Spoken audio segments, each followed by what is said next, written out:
In the blink of an eye, the mutant species went from a population of 16 million to just 198. To make matters worse, the mutant gene had shut down, and years passed with no new mutant activations.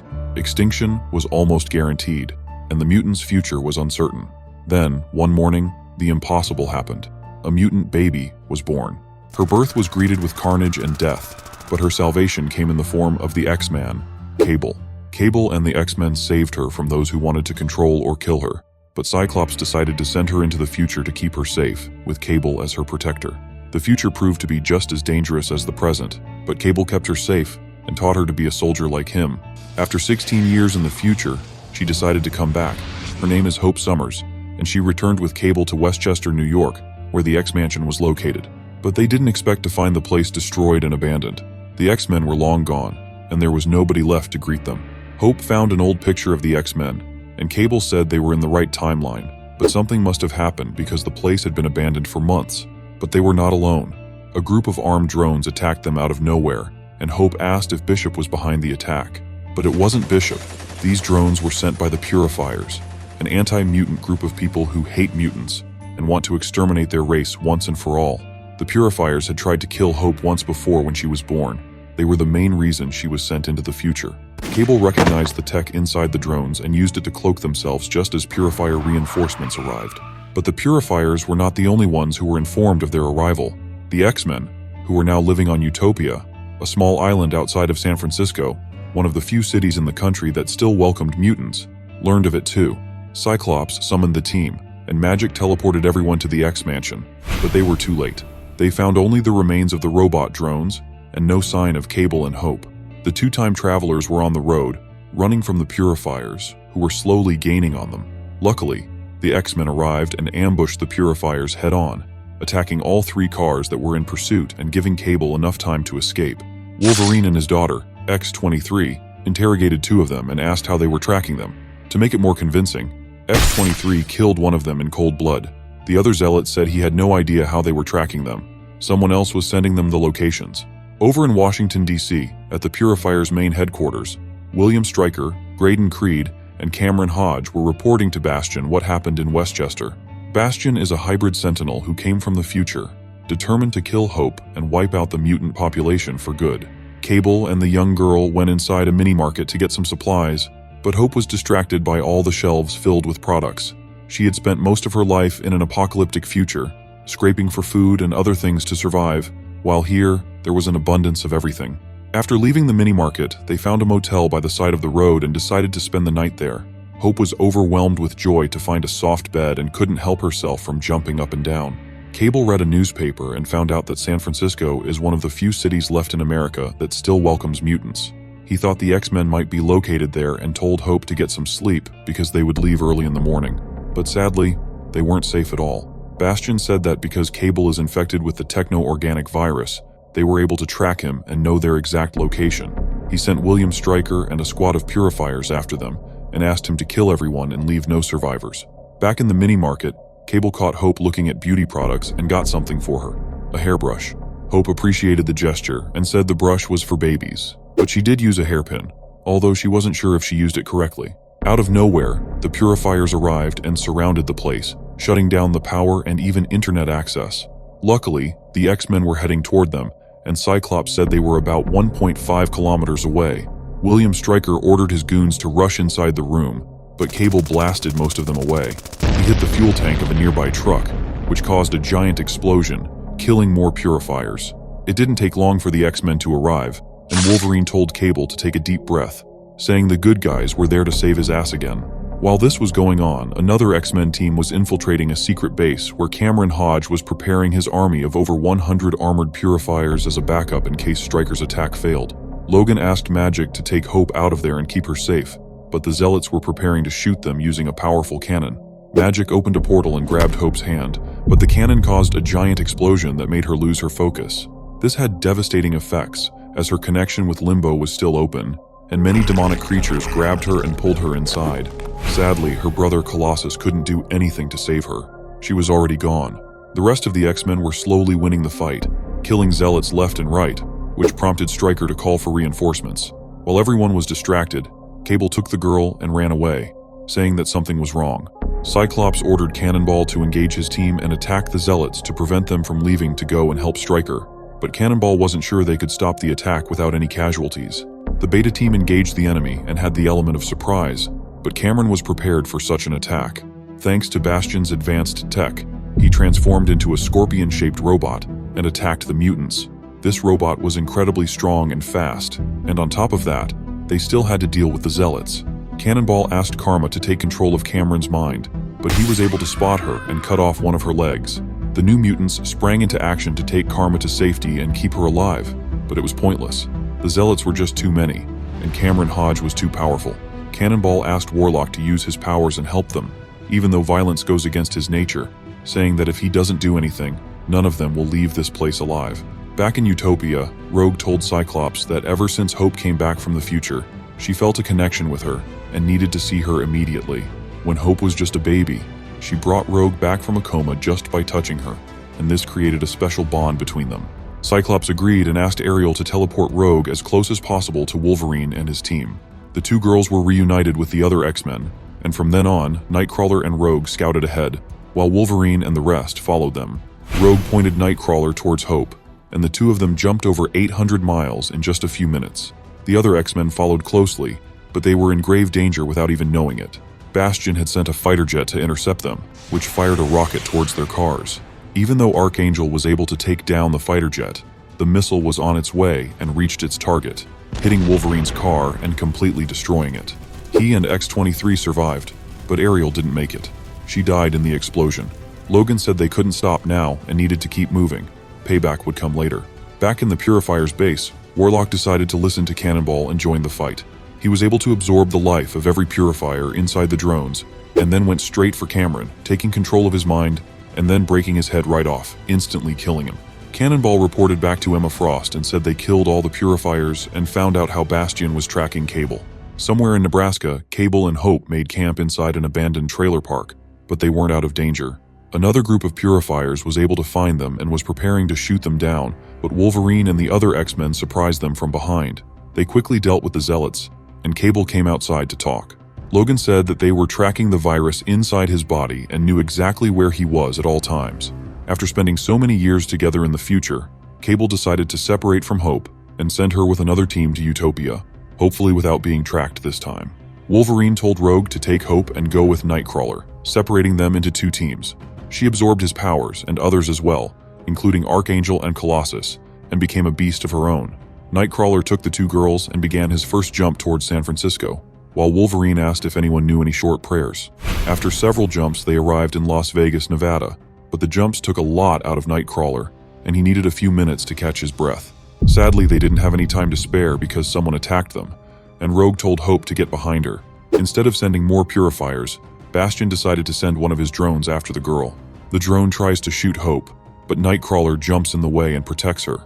Rogue attacks and punches it in the face, completely destroying its head, and then uses her Wolverine claws to slice it up, but the drone recovers immediately and breaks them off. She jumps on him and pins him to the ground, but the drone powers up and shoots a blast of energy from its chest, powerful enough to send Rogue to the ground and leave her unconscious. Hope picks up a crowbar and tries to help her, but the drone is just too powerful and can instantly regenerate its body. He wants to kill the girl and goes for her throat, but Nightcrawler jumps between them, trying to teleport Hope away, but the drone's hand goes right through his chest as he is phasing out. With his last dying breath, Nightcrawler is able to safely teleport the girl all the way to Utopia, but the drone's hand is still lodged inside his chest, right through his heart. He gently dies away in her arms while saying that he believes in her. When Cyclops arrives, he has no idea what to expect, but he finds Hope on the ground next to Nightcrawler's lifeless body. Several hours later, the X-Men return to Utopia, while Colossus says they need to go to Limbo right now and get his sister back. But Cyclops and Emma Frost await them with even more bad news. Wolverine couldn't believe that his friend was dead and was angrier than ever, while one of the mutants asks Hope to bring him back. Hope is confused, saying she doesn't understand. How could she bring him back? She can't do that. She can't do anything. She's a nobody. And then she starts running away. Cable goes after her and tries to console her, saying that he and she are both going to survive this. Nathan introduces her to Scott Summers, saying that Cyclops is his father. Meanwhile, somewhere inside the X-Men base, Donald Pierce, who was working for Bastion, reports back, saying that Cerebra and communications are down and asks what to do next. Bastion tells him to go to the hangar and sabotage their planes. He doesn't want the X-Men to leave the island at any cost. The X-Men gather and organize a small ceremony in Kurt's name, while each remembers precious moments spent together. Wolverine is barely holding together, saying that Kurt was the only guy who ever looked him in the eyes like a man and treated him like one. He was his best friend and never treated him like a damn animal. And now he's gone. And for what? He looks towards Cable and Hope and says she'd better be worth it. Cable brings Hope to the canteen and tells her to eat something because she hasn't slept in the last 24 hours and doesn't even know she is hungry. Moonstar says she wants to talk in private with Cable once he's put the girl to bed, but this triggers Hope, who confronts her. Moonstar is furious because her team was covering for them in the Purifier's base, dealing with Cameron Hodge and his drones, and it's not the first time they've done this for Cable. Hope punches her in the face and the two girls begin to fight. Food trays start flying while the girls jump at each other's throats, but Cyclops arrives and asks them to break it up. Cable stops his father and tells him to let them fight, saying that none of them are Hope's fathers and she needs to make her own decisions. Just as father and son were about to fight as well, a powerful explosion shook the entire compound. Donald Pierce was able to cause a massive explosion that destroyed all of the Blackbirds, saying he was sorry he won't be alive to witness the extinction of the mutant race. Namor grabs his hand and rips it right off, while Cyclops finishes him off with a powerful energy blast. But sadly, the damage was done, and the X-Men were now stuck on Utopia with no means of escaping. However, the worst was yet to come as the place suffers another attack, and the X-Men all rush outside to see what just happened. Everyone is shocked to see that the sky is painted in red, but they have no idea what just happened. A giant red sphere of energy has surrounded Utopia, the small island next to San Francisco, and home to some of the last mutants left alive in the entire world. Cyclops asks Iceman and Archangel to inspect the sphere and see if they can break it, but nothing seems to work, and Archangel says the sphere is harder than diamond. Bastion says it's finally done. The containment area around the island is in place, and the X-Men are now trapped. The final phase of his attack can begin. The Avengers spring into action and come to San Francisco to help the X-Men, but even James Bradley, one of the brightest scientists in the world, doesn't know what this is, and just says it is indestructible. Thor doesn't like that word, and strikes the sphere using his hammer, but he doesn't even land a scratch. Not even Mjolnir can break it. As if this wasn't bad enough, out of nowhere, another smaller sphere appears in the middle of the Golden Gate Bridge. Iceman gets close to inspect it, when a hand reaches out and grabs him by the throat. It is Nimrod, an advanced sentinel created with the sole purpose of killing mutants. But it isn't alone. 5 Nimrods in total emerge from the sphere, all programmed to do one thing: kill the X-Men. One Nimrod is enough to put all of the mutants in danger, but 5 of them is a whole other level of threat. These sentinels are designed to analyze and adapt to individual mutants' powers and counteract their effects, making them extremely dangerous. Rogue still has all of the different powers from before and manages to kill one of them all by herself, while Namor does the same, punching a hole straight through one of their heads. The X-Men succeed in destroying all of the Nimrods, but not without casualties and injured people. Bastion comes from a future where humanity wins and all the mutants are wiped out. This sphere is a gateway to his future, and he is able to bring Nimrods to this timeline. The X-Men figure out that the sphere is directly connecting their timeline to a future timeline where the Nimrods originated from. Around 170,000 Nimrods are in contact with a central AI in the future, and are ready to be sent into the past if needed. Cyclops comes up with a plan and wants to send Cypher into the future timeline, using Cable's time machine, and take control of the central AI. Hopefully, he will be able to shut down all of the Nimrods before they get a chance to come here and kill everyone. To keep Cypher safe, Cyclops sends the X-Force, a special unit inside the X-Men, consisting of some of their deadliest members: Archangel, X-23, Wolverine, Domino, Cypher, and of course, Cable. Cable hugs Hope and says goodbye as he gets ready to jump again into an unknown future, but he is visibly saddened as if this was their final goodbye. After leaving, Cyclops tells everyone the truth. Cable only had one jump left in his time machine, and he knew it. They all knew it, but they still went anyway, even though they have no way of getting back. Hope is furious and jumps at him, cursing him for sending Cable on a suicide mission, but he had no other choice. He sent his own son to die. Meanwhile, outside of the giant red sphere, the Fantastic Four come to help, but even Reed Richards couldn't think of a solution. This thing is impenetrable. Inside the city, a second wave of Nimrods emerges and begins terrorizing the mutants and even the people. The X-Force arrives in the future and is greeted with a shocking sight. 2 giant Master Mold Sentinels are towering over the city, and thousands of Nimrods are lining up to be teleported into the past. They are greeted with a gruesome image, a wall filled with names of every mutant killed, including their own names.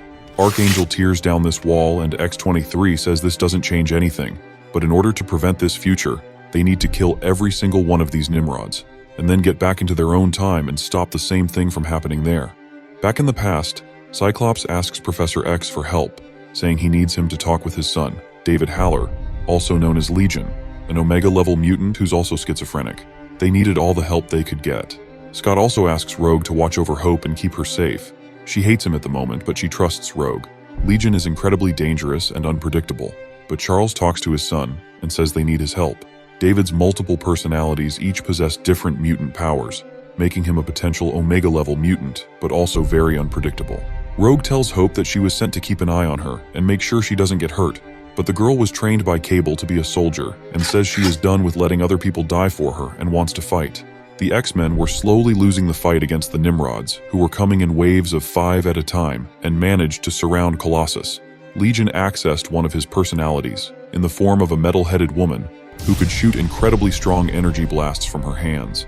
Just one of these hits was powerful enough to destroy one of the Nimrods, but the others reprogrammed themselves to counteract his powers. So Legion used another personality, a drunk man with acidic breath, powerful enough to completely destroy another Nimrod. Legion gave the X-Men a much-needed break, allowing them to regroup and come to Colossus's aid. Meanwhile, the X-Force was slowly advancing towards the 2 Master Mold Sentinels, dealing with waves of people who were protecting the robots. Eventually, they came face to face with the Master Sentinels, but while one of them was in charge of producing Nimrods for the invasion, the other one was protecting it and got up, scaring even Wolverine. The X-Force split into 2 teams. While Wolverine, Archangel, X-23, and Domino stayed outside to fight the Guard Sentinel, Cable and Cypher went inside one of the buildings where Master Mold's processing core was located. Cypher connected himself to the machine and went inside the network, trying to take control of it and stop the attack. But the AI was adapting to everything Cypher was doing and slowly taking over his mind. In just a few moments, it completely took control over Cypher and wanted to assimilate him.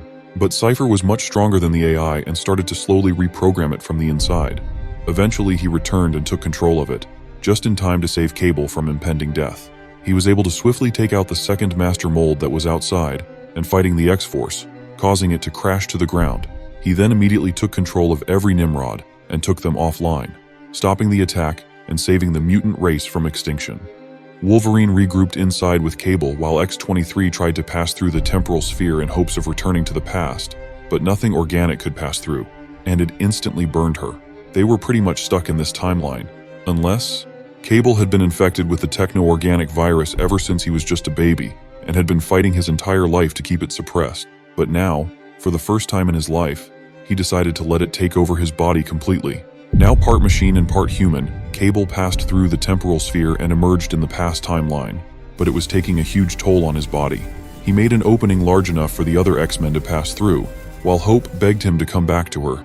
Slowly, the mutants passed through the sphere. Domino took X-23 to the other side while she was unconscious from the previous attempt, followed by Archangel, Wolverine, and Cypher. Logan asked them to take Cypher, saying that he did it. He shut down the Nimrods, while Hope ran towards the sphere, trying to get to Cable.